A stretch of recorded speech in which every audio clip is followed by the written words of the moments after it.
The Knights of the Frozen Throne has arrived. Each class received a powerful Death Knight hero card to equip players with enhanced decks, new archetypes, and a variety of synergies. This expansion brings more game-swinging cards to the meta than any other in Hearthstone's history, but which of the Lich King's champions will dominate the latter? In this video we ranked the Death Knights from least impactful to most, based on their hero power, battlecry effect, and ladder viability based on our pre-release knowledge. Though all of the Death Knights are powerful in their own right, Frost Lich Jaina ranks lowest in our initial list. The mage class has historically been at its strongest when played aggressively or as a spell-oriented control deck. The hero card does little to support either strategy, as mage is already equipped with strong survivability through freeze effects and secrets. At 9 mana, it may be too slow to replace much needed pieces in the freeze mage formula, so any success Frost Lich Jaina finds in the new meta would be in an elemental mage deck. Elemental mage is going to emerge as a powerhouse. It'll most likely be in a meta where a tempo-oriented mid-range deck with great healing potential will perform better than its freeze mage counterpart. The ability to craft beasts by combining card texts and abilities makes the Hunter hero card seem very strong. Being the second cheapest of the 9 Death Knights, Deathstalker Rexxar is most likely to see play in mid-range lists that emphasize card value over damage.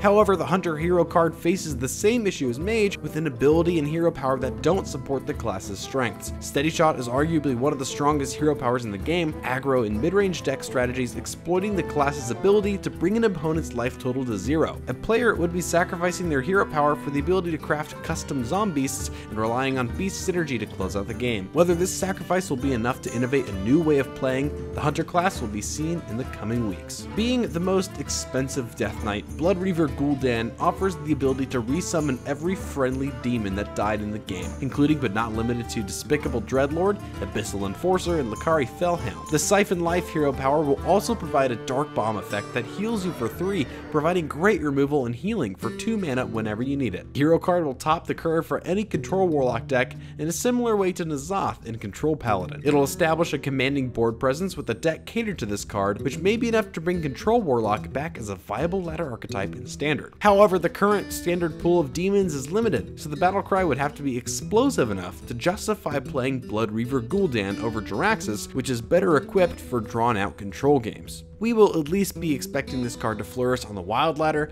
As for whether or not it'll thrive in Standard, only time will tell. Equipped with a 4/3 Shadowmourne, the Warrior Death Knight promises strong board clearing potential and infinite access to whirlwind effects thanks to its hero power Bladestorm. Access to a 3-minion Flame Strike in the form of a weapon is the hero card's immediate selling point, paving the way for late game finishers to secure the game. Bladestorm will also provide a new level of access to battle rage and damage synergies that will open up more possibilities for the class in the coming weeks. The loss of the Armor Up hero power will give Control Warrior players more to think about, but Scourge Lord Garrosh may become a staple in another archetype we're expecting to return in the new meta, Tempo Warrior. With one of the more reliably explosive battle cries among the Death Knights, Shadow Reaper Anduin will be one of the class's best cards in a potential control meta. Void Form can also be comboed with cheap priest spells and Raza the Chained to pick off an aggressive board or outright win the game over time with the hero power's damage potential. The removal capabilities synergize well with Priest's general strategy, making this card a potential staple in the archetype. While Shaman may not have received the most class-shaking cards in Knights of the Frozen Throne,